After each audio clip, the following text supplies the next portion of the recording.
عملت بقى صينية كيكة، يلا ندخلها الفرن. 3 كوبايات دقيق، 3 معالق سمنة، كوباية حليب، لو مش متوفر كوباية حليب نص حليب ونص مية، انا حطيت كوباية حليب، كيس فانيليا، كيس بيكنج باودر، 4 بيضات. يلا ندخلها الفرن.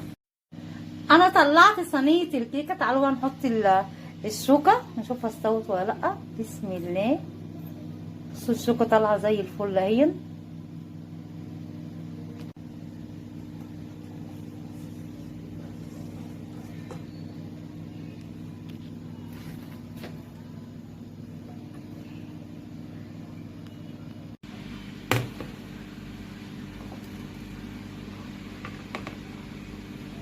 مج بقى شاي بحليب والكيكه. عايزه اقول لكم يعني اللحظه اللي بستنى اليوم كله عشانها، الصينيه دي في القلب. عايزه اقول لكم صينيه الكيكه دي والله العظيم في القلب.